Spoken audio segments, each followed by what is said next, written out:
home. Hey, we're the Vans, and we're back here chatting for the third time with Milky. Last time we did this, we were quite hungover, so it's nice not to be hungover. In terms of artistry, I feel like we tried some new sounds on this record, some new songs that'll come out that are a bit different to anything we've ever done. And there's one called Strangers to Neighbours, which is pretty much like that. And a bit of country kind of stuff as well. Yeah, there's a bit of country in there. I think we weren't afraid to dip our toes in anything that just came naturally, I reckon. And I mean, have we changed? Probably not that much, but the music has.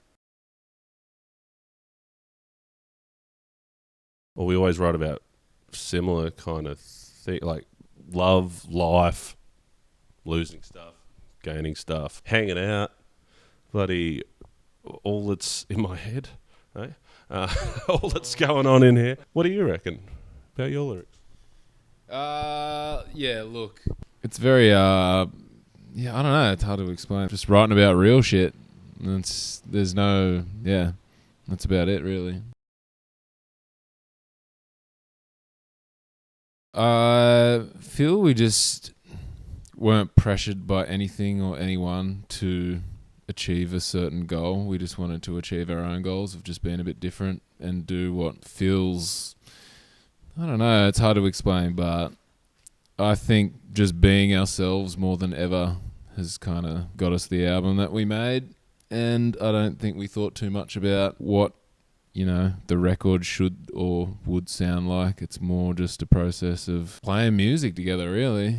I don't know. I don't think there should be we're not writing a concept album and going, it's going to sound exactly like this. It's more or less a feeling at the time, and then we just work through that. And some days we feel country, some days we feel yacht rock. Like, I don't know.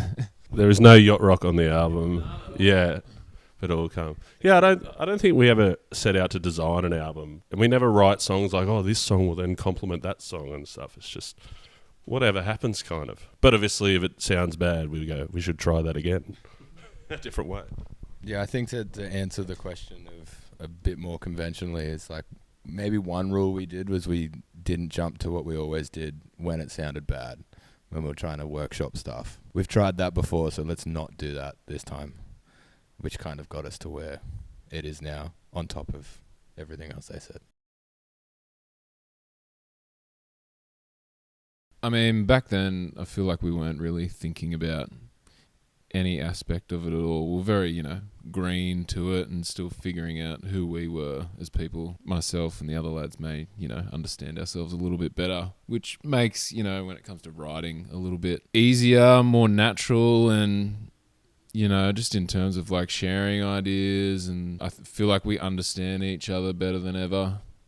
Now we're 3 records in terms of what we're trying to achieve lyrically, sonically, whatever you want to call it. Back to the first record, that was, I don't even really know what we were doing at that point. It was just writing about, it was kind of like angry. I don't know. It was a fun record, but Cam was very angry. I don't know, I feel like I can understand myself a bit better when I write about something, rather than back then I look at it and I'm like, what was I trying to exactly say? I think, also with the first record, we probably with this one and also the last one, it's more like if Jim's written a song or if I've written a song or something, we don't really try to, encroach on the lyrics that we've written, whereas the first one, it was more like line by line writing, if that makes sense. Amalgamation of thoughts, just kind of like, we need to get it done. We need to get 12 songs together. Stat! I think that might be the one thing that's kind of stayed the same throughout the band, is kind of all the roles we take and the way it kind of works together, and to kind of backtrack on the songwriting thing as well. I think if you put all our records together, it's like one side of us starting to release music was one end of our 20s, and now we're on the back end of our 20s. So I think the whole thing is just a kind of a storytelling of going through life. And we all play a role, and we all know each other really well now and have different roles in each other's lives that we kind of stick to. And I think that reflects in the music as well. So I wouldn't say much has changed in terms of the collaborative effort, because we all know whose job is what, and we all know that when the 4 of us are together, we can put a big green tick and be happy with it. We can just walk into a room now when we're writing this record in our little studio setup. It's like we got a song, we could just walk in, we all just knew exactly what to do at the the right time, and it just kind of I don't know, where I feel back in the day it was kind of like, how do we, like, what should we do here? And I don't know, I feel like we just put our heads down and get to work, and yeah, it's a streamlined process. And then we walk out of being together for a couple of hours, it's like, oh cool, we got like however many songs out of that. There's no headbutting a wall, like, what are we trying to do, man? It's just, it all just kind of makes sense, and we know how to feed off each other. And yeah, it's not to be like the role we're playing, but it's kind of like, I don't know, when your mate's hanging out for this long, you kind of understand each other. So yeah. It's very hard because the album's so versatile. On the spot, I feel at the moment, without the record even being out, Accomplice is pretty cool in terms of like a new little direction that we might have approached, like in a sonical world anyway. That'd be my pick. I think it depends on the person I met. If they had a trucker hat and a 4X lager, I'd show them Gas Crack. If they had a heavy metal shirt on, I'd show them The Bridge of Feather, probably. I'd show them the whole song, but I'd be like, you'd like the bridge. You might like the bridge. You just show them the song, and they're like, this isn't my vibe. I'll probably go You're All That's in My Head just because it's got the name tied to it. Maybe. I don't know. I like them all. Depending on the person. Depends on the week as well.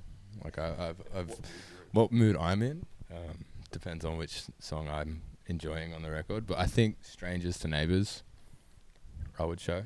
But I mean, last week it would have probably been Golden Eyes, but not this week. So it's kind of one of those records. So my pick would be Golden Eyes because Bano decided not to pick that one, and I still like it. So yeah, that's the one I'd pick. From my shoes and witnessing it, it's just fuel to the fire.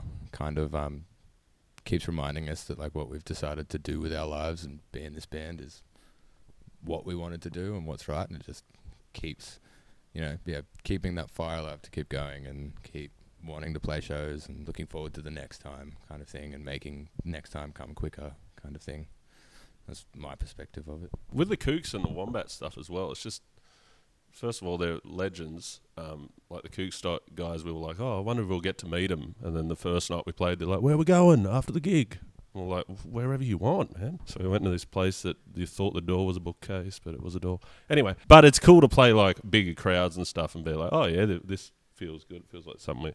Like if you get in front of a big crowd and you're like, we're not ready for rooms this size, you might want to rethink your career. But we really enjoyed it ourselves. I think I'm just kind of proud of the four of us for just sticking to what we, like to do and not, sculpting ourselves into something because it might work. We've just always stuck to doing what we like, and, people have, shown attraction to that. So we're just going to keep doing it. We're not going to change, and we're just going to do it because we like it. And I guess that's the whole point of all of it at the end of the day. And there's no playing pretend. It's like, this is what you get. You get the four of us, we're going to make music. If you don't like it, then that's cool. There's plenty of other music out there, but if you do, that's even better. So we're just going to keep doing it. So, yeah. A few more rehearsals, I reckon, is true. I don't know. I'm kind of keen to, like, personally experiment a bit more live, and rather than just, like, clockwork song after song after song. I don't know. We have the ability to play pretty well now as just a live band, and I don't know. I kind of want to... One thing I do like is when bands they have an album, but then you see them live and they'll just turn that song into like its own live thing, if that makes sense. And I think we have the ability to do that. And I hate using the word jam because it'll be a little bit more constructed than a jam. But yeah, have fun with it and, I don't know, create a bit of a story when we play a show of just how the songs meld into each other. And yeah, I don't know. We've got heaps of songs now, so we've got plenty to play with. Yeah, I'm excited to when it gets to set list time. I thought, because we did 2 albums, and it's like, oh, what are we going to play to fill an hour and a half? And now we've got 11 more. We'll see what makes the set, I guess. I'm just, yeah, we record stuff pretty live anyway, so it sounds pretty similar. But yeah, extra rehearsal wouldn't go astray, sweetie. Most of the record probably should be on the set list, but I don't know. I don't mind. That's a whole set. Yeah, I don't mind cutting songs. I don't mind leaving some out that are like famously always, well, not famously, but like regularly played. Sometimes I like to switch it up and try some different spices. Yeah, I wouldn't say I have like I'll die on this hill, we have to play this song or not play this song kind of thing. For me, I don't mind every song that we play. I'm keen to like switch it out night after night stuff, rather than just run with a set. We have the ability to now to kind of like just, I don't know, it's cool when the Chili Peppers were always putting up set lists, and it was like they were just changing it every single night, and that was all like the only post you'd see them putting up, and I'm like, that's cool. But, you know, how many albums do they have? Heaps. It was a good trap that we fell into last time, because we're like, oh yeah, you know, we'll just play the bigger songs and then fit some new ones in, and then we found ourselves playing like a 17, 18 song set that went for about 2 hours, but you know, we'd talk to people after the show and they're like, that was sick. So we're like, cool, let's just, I don't know, Bruce Springsteen is, how old is he now? Like, he's the best part of 70 something, and he plays for like 3 hours a night, so it's like, let people get their bloody money's worth, and like, we're young and fit, like, let's go.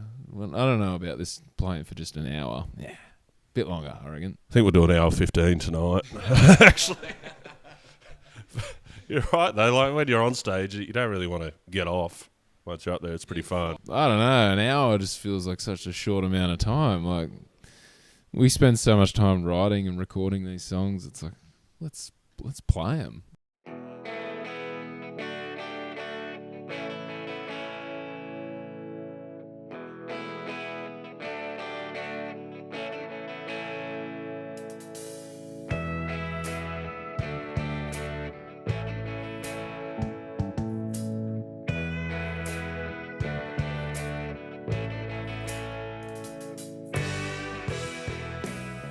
Dire Straits. Let's go Zach Bryan. Being funny in a foreign language. Happy Gilmore too. I don't know. The Titanic? Not much. Miley, because Hannah is a version of Miley, and Miley's all Miley. Does that make sense? Hannah Montana is something Miley does, but Miley does so much more. Yeah, it's like, doesn't she? it's good. Yeah, and that Flower song's a bop. Iron Maiden song. I think it's called Run to the Hills. I was like 9, and Dad just forced it on me. Herbie Hancock. I'm gonna actually say Mumford & Sons at the Enmore Theatre. That was fucking sick. AC/DC live in Donington. Rick Astley. You know the one. On the ocean? But like near the land? Like a pontoon? No crap. Just like fish and stuff. Spice Girl. I'd rather be a Spice Girl, but I think I'd have a better chance getting in the Backstreet Boys. Much rather be a Spice Girl. Backstreet's back, baby. Was it Splendor or Falls, of the big tent thing? Splendor. Yeah. Yeah, that was pretty cool. Splendor 23. It's got to be Taylor Swift, right? It's just, I think that's a non-negotiable answer. And I think I've answered Taylor Swift every time, haven't I? There's no one, yeah, she kind of owns it. Zach Bryan.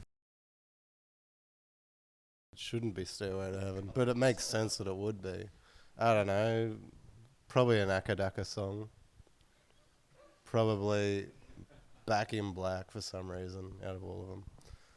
But also, with 6 minutes left in the world, I probably wouldn't be racing to go to find a place to listen to music. I'd be freaking out about the world ending. So Lay off the beers. Lay off the beers. Yeah, I took that one.